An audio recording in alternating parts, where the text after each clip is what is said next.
тот вторник Москва казалась особенно серой, словно город накрыло грязным шерстяным одеялом. Я возвращалась из школы, чувствуя привычную, свинцовую усталость в ногах, которая к 40 годам стала моей постоянной спутницей. Ученики 5 Б сегодня превзошли сами себя, устроив настоящий бунт на уроке литературы, и последние 3 часа я мечтала только об одном — снять тесные туфли, заварить крепкий чай с мятой и просто посидеть в тишине, глядя на дождь за окном. Я предвкушала этот момент: поворот ключа в замке, запах дома, уютный вечер с мужем. Но едва я переступила порог квартиры, как поняла — тишины не будет. Привычный запах нашего дома, смесь кофе и кондиционера для белья, был перебит чем-то тревожным. В воздухе висело напряжение, густое и тяжелое, как перед грозой, когда даже дышать становится трудно. На кухонном столе, прямо по центру, лежал вскрытый конверт из плотной кремовой бумаги. Рядом с ним сидел Дмитрий. Мой муж, обычно встречавший меня улыбкой, поцелуем или вопросом о том, как прошел день, сейчас даже не повернул головы. Он сидел неестественно прямо, глядя в одну точку на стене, и его пальцы нервно, ритмично барабанили по столешнице. Этот звук, звездочка тук-тук-тук звездочка, казался оглушительным в мертвой тишине кухни. «Дима!» Тихо позвала я, опуская тяжелую сумку с тетрадями на пол. «Что случилось? Ты сегодня рано. У тебя все в порядке на работе?» Он медленно, словно преодолевая физическое сопротивление, перевел на меня взгляд. В его глазах, всегда таких теплых, родных, с лучиками морщинок в уголках, сейчас плескался ледяной холод пополам с брезгливостью. Так смотрят на насекомое, которое внезапно обнаружили в тарелке супа. «Присядь, Анна», — голос его звучал глухо, чуждо, безжизненно. «Нам нужно поговорить. О твоих скрытых талантах. О той жизни, которую ты ведешь, пока я работаю». Я осторожно, боком, присела на край стула, чувствуя, как сердце начинает отбивать тревожный ритм где-то в горле. Дмитрий медленным движением подвинул ко мне содержимое конверта. Это была банковская выписка. Выписка по нашей общей кредитной карте, резервному фонду, который мы не трогали годами, держа его на случай болезни или крупной поломки машины. «Посмотри на 3-ю строчку», — сказал он, не отрывая от меня сверлящего взгляда. Я опустила глаза. Буквы плыли перед глазами, но сумма ударила по сознанию, словно физическая пощечина. 54 тысячи рублей. Одной транзакцией. Получатель — ресторан «Золотой телец». Дата — прошлый четверг. «Золотой телец», — прошептала я, чувствуя, как холодеют кончики пальцев. «Дима, это какая-то ошибка. Это сбой в банке. Я никогда там не была. Это же элитное заведение в центре, там цены космические, туда только по записи. В прошлый четверг я была на педсовете до 7 вечера. Мы обсуждали учебный план, я даже протокол вела. А потом пришла домой и проверяла тетради. Ты же помнишь. Ты сам принес мне ужин в кабинет, потому что я не успевала закончить». Дмитрий усмехнулся. Это была страшная усмешка, кривая, полная горечи и разочарования. Она исказила его лицо до неузнаваемости. «Я помню, что ты заперлась в кабинете, сославшись на головную боль и кучу работы. Но я не стоял над твоей душой весь вечер. Ты могла уйти через полчаса, пока я смотрел футбол в наушниках. Или вообще, это было днем? Ах да, время транзакции — 21 час 30 минут. Самый разгар веселья. Дима». Я вскочила, задевая стол бедром, чашка жалобно звякнула. «Ты в своем уме? Ты думаешь, я тайком сбежала в ресторан, потратила нашу месячную заначку за один вечер и вернулась обратно, чтобы проверять сочинение про Муму? Зачем? С кем? Это бред. Он молча, с пугающим спокойствием, достал свой телефон. Разблокировал экран и швырнул его на стол рядом с выпиской, словно козырную карту. А это мне прислали сегодня утром. Доброжелатели. С неизвестного номера. Полюбуйся на свой педсовет. Я взяла телефон дрожащими руками. Экран был ярким, режущим глаза. На фотографии, качество которой было предательски отличным, словно снимали на профессиональную камеру или новейший смартфон, был запечатлен фрагмент чужой, красивой жизни. Роскошный интерьер ресторана, хрустальные люстры, отбрасывающие блики на бокалы, приглушенный, интимный свет. И за столиком, в полоборота к камере, сидела женщина. Она смеялась, запрокинув голову, так легко и раскованно, как я не смеялась уже много лет. Она держала бокал с красным вином тонкими пальцами с безупречным маникюром. На ней было темно-синее бархатное платье с глубоким вырезом, обнажающим ключицы, дорогое, элегантное. У меня такого никогда не было и быть не могло на зарплату учителя. На запястье сверкал массивный золотой браслет. Но лицо... Боже мой, это было мое лицо. Те же глаза, тот же овал, та же ямочка на подбородке, которую я всегда пыталась скрыть тональным кремом. Даже мимические морщинки вокруг глаз, когда она улыбалась, были моими. Рядом с ней сидел мужчина. Виден был только его профиль, седой, солидный, с тяжелым подбородком, в дорогом костюме, который явно стоил больше, чем вся наша мебель. Его рука по-хозяйски лежала на ее, моей, ладони, накрывая ее полностью. «Это не я», — выдохнула я, чувствуя, как пол уходит из-под ног, а комната начинает вращаться. «Дима, клянусь всем святым, это не я. У меня даже платья такого нет. Посмотри на мои ногти, у меня нет маникюра, я их обрезала вчера. Платье можно купить, Анна. Или взять на прокат.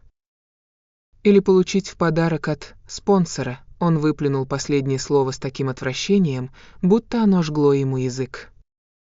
А маникюр можно стереть. Ты посмотри на дату фото. Это тот самый четверг. И геолокация — Золотой Телец. Все сходятся. Я смотрела на снимок, и мой мозг отказывался воспринимать реальность. Это было невозможно. Я знала каждую секунду своей жизни, я знала, что не была там. Я знала, что люблю мужа и никогда не смотрела на других мужчин. Но фотография кричала об обратном. И самое страшное, сходство было пугающе, до мельчайших деталей абсолютным. Это была я, но какая-то улучшенная, порочная, богатая версия меня. Ты считаешь меня дураком? Дмитрий встал, нависая надо мной темной скалой. 15 лет брака, Аня. 15 лет. Я думал, я знаю тебя до последнего вдоха. Думал, ты скромная учительница, моя любимая жена, с которой мы делим все. А ты, оказывается, ведешь двойную жизнь? Эскорт. Богатый любовник. Тебе скучно со мной? Тебе мало денег? Что это? Я не знаю. Закричала я, и слезы брызнули с глаз, горячие, соленые. Может, это фотошоп? Сейчас нейросети могут нарисовать что угодно. Может, кто-то хочет нас поссорить? Я осеклась. Страшная, леденящая догадка пронзила меня, заставив замереть на полуслове. У меня не было двойников. В мире был только один человек, обладающий моим лицом, моей ДНК, моей улыбкой. Человек, с которым мы делили одну утробу. моя сестра-близнец. Елена. Лена, прошептала я, и это имя повисло в воздухе, как проклятие. Дмитрий замер. Его лицо дернулось. Лена. Переспросил он с сомнением и едким сарказмом. Твоя сестра, которая вечно занимает у нас деньги до получки и забывает отдать? Которая ходит в джинсах и растянутых свитерах? Которая живет в однушке на окраине и работает кассиром? Ты хочешь сказать, что эта светская львица на фото Елена? Ты серьезно пытаешься свалить вину на сестру? Это звучало абсурдно. Елена действительно жила скромно, вечно жаловалась на долги, меняла работы как перчатки. Но другого объяснения просто не существовало в природе. «Я должна ее увидеть», — твердо сказала я, вытирая слезы рукавом, размазывая тушь. Злость начинала вытеснять страх. «Я поеду к ней прямо сейчас. Я все выясню». «Ну давай», — Дмитрий устало опустился на стул, закрыв лицо руками. Он вдруг постарел на 10 лет. «Езжай. Придумай с ней общую легенду. Согласуйте показания. Я пока соберу вещи и поживу у Виктора. Не могу находиться здесь. Не могу видеть тебя и гадать, где ты врешь, а где нет». Его слова резанули по сердцу больнее ножа. Он уже вынес мне приговор. Он не верил мне. 15 лет доверия рассыпались в прах из-за одной фотографии. Дорога до квартиры сестры заняла 40 минут, но мне они показались вечностью. Такси ползло сквозь пробки, а в голове крутился рой мыслей, жалящих и злых. Мы с Еленой были однояйцевыми близнецами, но наши характеры всегда были полярно разными, как север и юг. Я спокойная, ответственная, правильная Анна, отличница, опора семьи. Она взбалмошная, импульсивная Елена, вечно ищущая легких путей, приключений и драм. Всю жизнь я вытаскивала ее из передряг, отдавала свои накопления, прикрывала перед родителями. Но использовать мое имя, подставить меня перед мужем, зная, как я дорожу семьей? Неужели она способна на такую подлость? Неужели зависть или жажда наживы окончательно сожрали в ней все человеческое? Я расплатилась с таксистом и вошла в подъезд ее старой хрущевки. Здесь пахло кошачьей мочой и сыростью. Контраст с рестораном «Золотой телец» был разительным. Я взлетела на 3-й этаж и начала барабанить в дверь. «Лена, открывай. Я знаю, что ты дома». Замок щелкнул не сразу. Прошло минуты 3 шорохов и возни. Наконец, дверь приоткрылась на цепочку. Елена стояла на пороге в старом махровом халате, с полотенцем на голове, жующая яблоко. «Анька, ты чего на ночь глядя? Случилось что? Пожар?» Она зевнула, изображая полное недоумение, но глаза бегали. Я молча надавила плечом на дверь, заставляя ее снять цепочку и впустить меня. Прошла в тесный коридор, заваленный обувью, и сразу сунула ей под нос распечатку той злополучной фотографии, которую успела сделать в копировальном центре по дороге.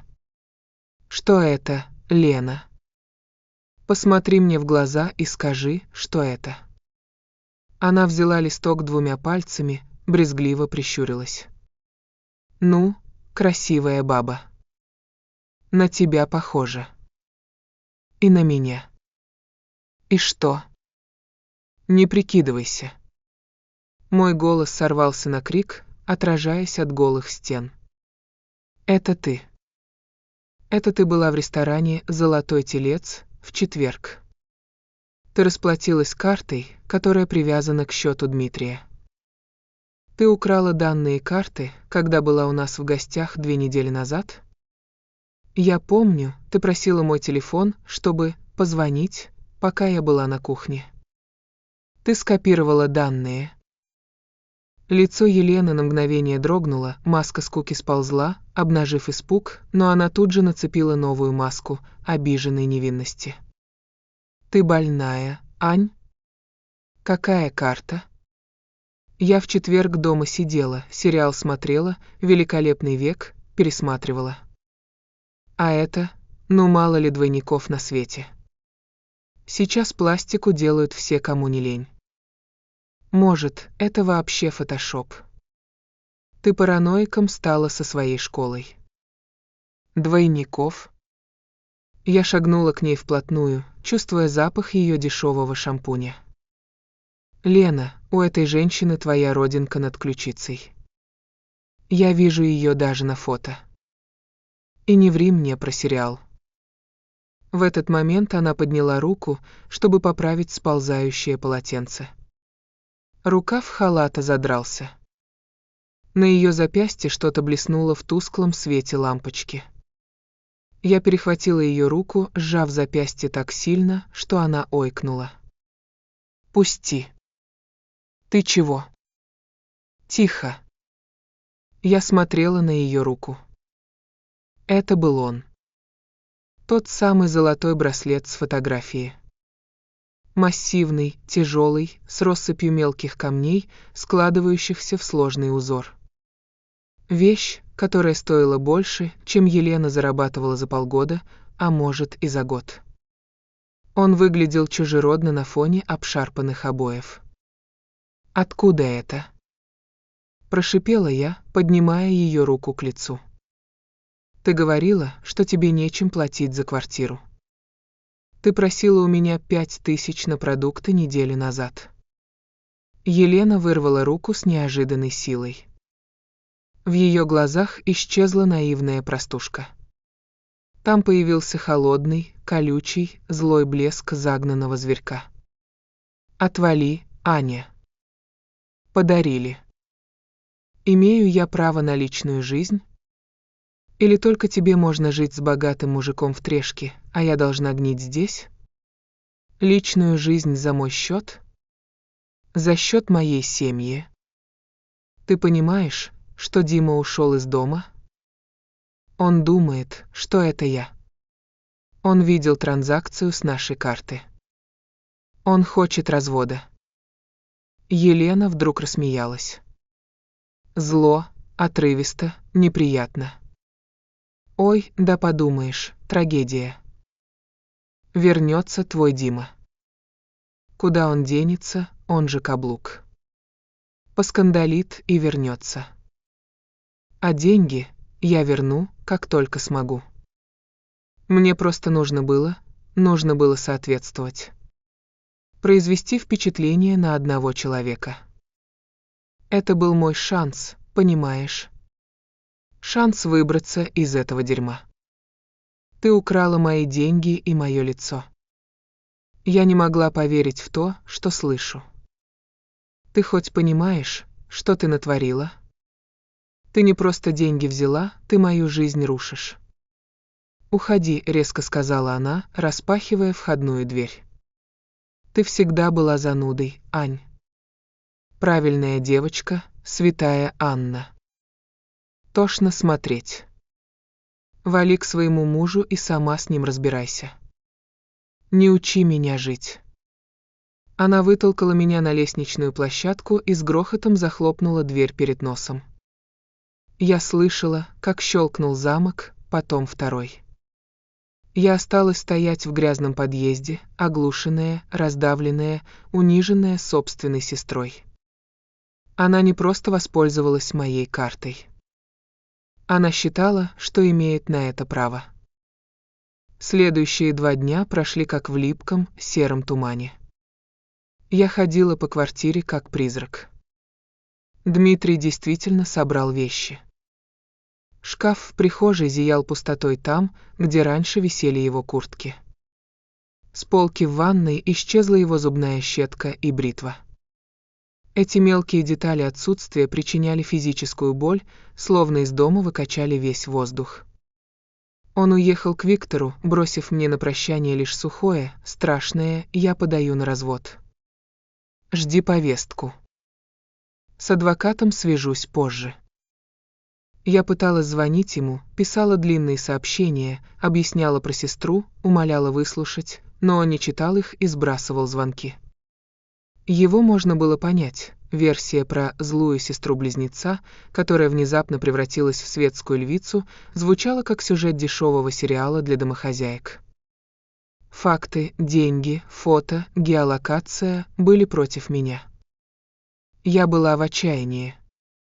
Мне нужно было доказательство. Железобетонное, неопровержимое доказательство того, что на фото не я. Но где его взять? В субботу днем ко мне заглянула Светлана, моя коллега по школе, как я думала, подруга. Она принесла торт «Наполеон», якобы чтобы поддержать меня в трудную минуту, но я видела, в ее глазах горел тот особый, жадный огонек любопытства, который бывает у людей, питающихся чужими драмами. Она пришла не утешать. Она пришла собирать сплетни. «Ну как ты, милая?» Она разливала чай, внимательно оглядывая кухню, словно искала следы битой посуды или пустые бутылки. Дима все еще не вернулся. Ой, бедняжка. Мужики такие категоричные. Нет, я крутила чашку в руках, глядя, как чаинки оседают на дно. Света, это кошмар. Я не знаю, что делать. Лена подставила меня. Это она была в ресторане, я точно знаю. Светлана тяжело, театрально вздохнула и положила свою теплую, пухлую ладонь на мою холодную руку. «Ань, я не хотела тебе говорить, чтобы не расстраивать еще больше. Я думала, может, обойдется. Но, кажется, дело не только в ресторане. Дыма без огня не бывает». Я замерла, подняв на нее взгляд. «А чем ты?» Неделю назад, в пятницу, мы с мужем были в клубе «Рай». Знаешь, тот, что на набережной. Она понизила голос до заговорщического шепота. И я видела тебя там. Ты была, ну, скажем так, в ударе. Очень веселая. Танцевала на барной стойке. Я даже глаза протерла. Махала тебе, кричала Аня, но ты посмотрела сквозь меня и сделала вид, что мы не знакомы. А потом ты уехала с каким-то парнем на черном Мерседесе. У меня внутри все похолодело, а сердце пропустило удар. Света, это была не я. Я в жизни не была в клубе «Рай». Я в пятницу проверяла контрольные 5 классов до ночи. Да, конечно, она быстро закивала, но в тоне явно сквозило недоверие и легкое осуждение. Просто она была так похожа. Голос, смех, походка. Даже шрам на коленке, помнишь, ты рассказывала, как в детстве с велосипеда упала? Я заметила его, когда платье задралось, во время танца. Шрам. У Лены не было такого шрама. Я получила его в 10 лет, когда мы были в лагере, а Лена тогда болела ветрянкой дама. Это был мой шрам. Подожди, прервала я ее, чувствуя, как паника подступает к горлу. Ты видела шрам? Точно. Мне показалось. Там было темно, Ань, светомузыка. Но похоже было очень. Слушай, я никому не скажу. Честно. Женщине иногда нужно расслабиться, выпустить пар. Но если Дима узнает про клуб, это уже не просто ужин, сама понимаешь. Света, уходи, тихо, но твердо попросила я. Что? Я же как лучше. Я же предупредить. Пожалуйста, оставь меня одну. Забери торт. Просто уйдя. Когда за ней закрылась дверь, я сползла по стене на пол. Я поняла одну страшную вещь. Елена не просто развлекалась за мой счет. Она копировала меня. Она не просто надела похожие платья. Она рисовала мой шрам тональным кремом? Или использовала театральный грим? Нет, это бред. Но Светлана могла видеть то, что ожидала увидеть, зная меня. Или Елена настолько вжилась в роль, что начала подделывать даже дефекты моего тела? Это пугало до дрожи. Это была уже не просто кража денег. Это была кража личности. Я поняла, что сидеть и плакать больше нельзя. Слезами я мужа не верну. Если я хочу спасти свой брак и свою жизнь, мне придется стать детективом. Мне придется спуститься в ту грязь, в которой купалась моя сестра, и вытащить правду на свет. Я начала расследование из того, что мне было доступно прямо сейчас, с интернета. Я открыла ноутбук, создала фейковый аккаунт в соцсетях под мужским именем и начала методично прочесывать группы, форумы и сайты, связанные с эскорт-услугами, содержанками и знакомствами для богатых, фильтруя их по нашему городу. Это было мерзко. От откровенных фото, циничных прайсов, отзывов мужчин, обсуждающих женщин как товар, меня тошнило. Хотелось помыть руки с хлоркой. Но я заставляла себя листать страницу за страницей, вглядываясь в лица, скрытые за фильтрами и масками. Удача улыбнулась мне, если это можно так назвать, спустя 3 часа изнурительных поисков, когда глаза уже болели от напряжения. На одном из закрытых элитных сайтов сопровождения, доступ к которому я получила через какой-то левый форум, я наткнулась на знакомое лицо. Профиль назывался «Алина».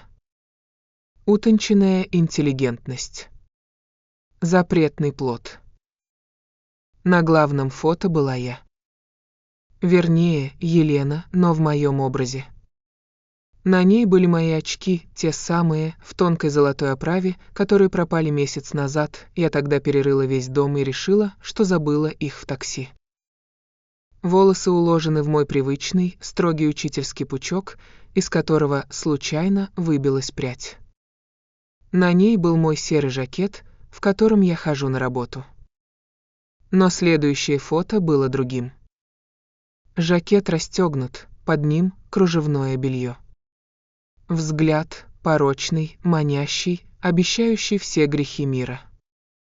В описании профиля было сказано: звездочка, учительница литературы по призванию, страстная кошка по натуре. Днем ставлю оценки, ночью нарушаю правила. Люблю Блока, хорошее вино и щедрых мужчин. Хочешь совратить училку? Пиши. Звездочка меня затрясло так, что зубы застучали. Она не просто использовала мою внешность. Она продавала мою личность. Мою профессию, которую я любила. Мою суть. Она создала фетиш для богатых клиентов, играя роль скромной учительницы, которая пускается во все тяжкие.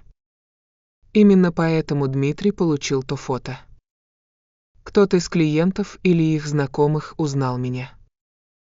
Или просто решил похвастаться перед друзьями, какая у него классная спутница. Я сидела перед монитором, чувствуя, как ярость, горячая и яростная, вытесняет страх и жалость к себе. Она украла не просто деньги. Она украла мою репутацию. Если эти фото увидят родители моих учеников или директор, меня уволят с волчьим билетом, я больше никогда не смогу работать в школе. Если Дима увидит этот профиль раньше, чем я все объясню, он никогда, слышите, никогда не поверит, что это не я, улики были слишком идеальными. Мне нужен был план. План, как заставить Елену признаться. Просто показать сайт Диме? Он скажет: ну вот, теперь ты еще и в интернете торгуешь собой. Докатилась. Нет. Мне нужно было признание. Живое, записанное ее голосом признание, где она говорит детали, которые знаю только я. Я взяла телефон, глубоко вздохнула, стараясь унять дрожь в голосе, и набрала номер Елены. Гудки шли долго, она не хотела брать трубку. «Чего тебе еще?» Наконец лениво, с ноткой превосходства, ответила она. «Денег не дам, самый мало». «Лена», мой голос был спокойным, стальным, я сама себя не узнавала. Во мне проснулся кто-то другой, жесткий и расчетливый. «Я не за деньгами. Я хочу помириться». «Да ладно». Она хмыкнула. «С чего бы это?» Дима подал на развод. Я осталась одна. Мне все равно терять нечего, ты победила. Я просто хочу попрощаться с прошлой жизнью. Приходи завтра вечером на ужин. Я приготовлю твою любимую утку с яблоками. Посидим, выпьем вина. Я отдам тебе кое-какие вещи, которые Дима не забрал, может, продашь. Го, в трубке повисла тишина. Она обдумывала. Жадность боролась с подозрительностью. Сдалась наконец. Поняла, что ты никто без мужика? Ну ладно. Жрать охота, да и денег у меня сейчас не густо, все вложила в имидж. Приду. Во сколько? В 7. Не опаздывай. Она клюнула. Жадность победила. Теперь оставалось самое сложное — превратить этот ужин в ловушку, из которой она не сможет выбраться, не рассказав правду. И мне нужен был свидетель. Или хотя бы запись.